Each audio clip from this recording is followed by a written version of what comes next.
Electoral politics in the UK is realigning itself radically after the result of the Gorton and Denton by-election, with Labour apparently shooting itself in the foot.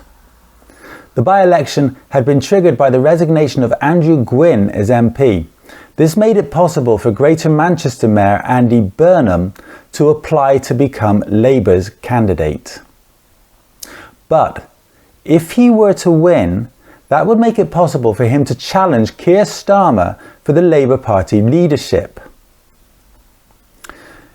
It seems Starmer was afraid of this because Burnham's candidacy was blocked, ostensibly because it would trigger an expensive mayoral by-election. Burnham could not be both a constituency MP and a metropolitan mayor at the same time. The decision prompted extensive criticism, making the election an evaluation of Starmer's judgment as party leader, and the result was brutal. Labour blocked Burnham, then lost the seat, and didn't even come second.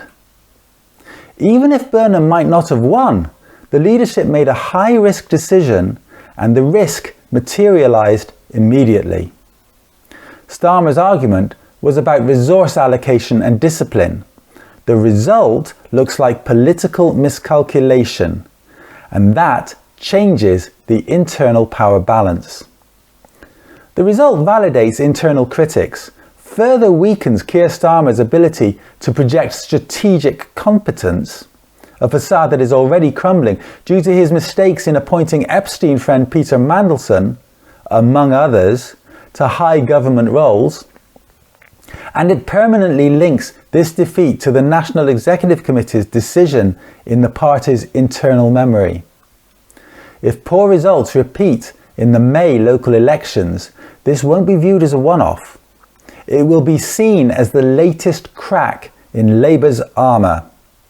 That is when leadership questions that have already moved from the fringe to the mainstream are likely to become overwhelming. Much of the commentary is focusing on the Green Party winning 40% of the vote, but this is misleading because it is not 40% of the electorate.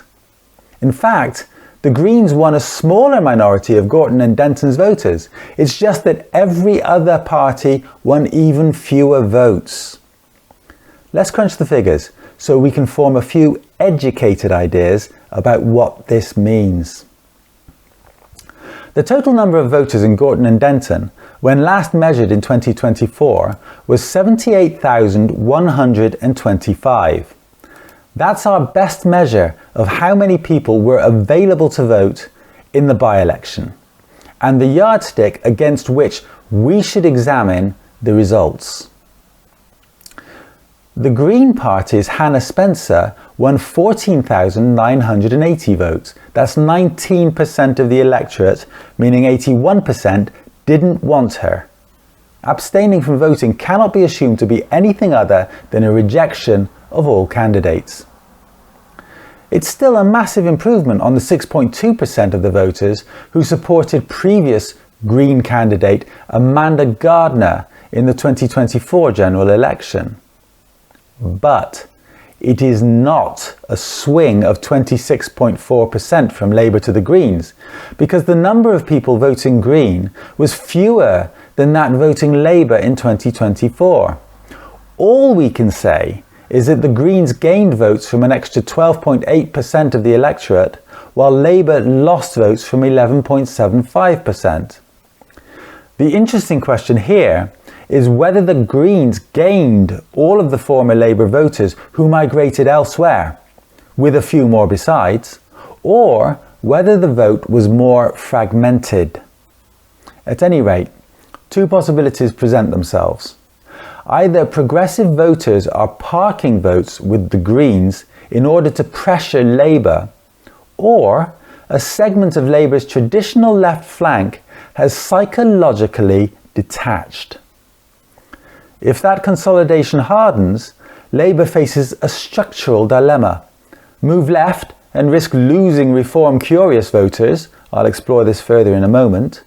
Stay centrist and risk hemorrhaging urban progressive seats, or try to straddle both and look incoherent. Each path loses someone. So Labour hasn't just lost an election, it's being squeezed. Reform UK didn't win, but the number of voters turning out for that party more than doubled, from 5,142 in 2024 to 10,578 at the by-election.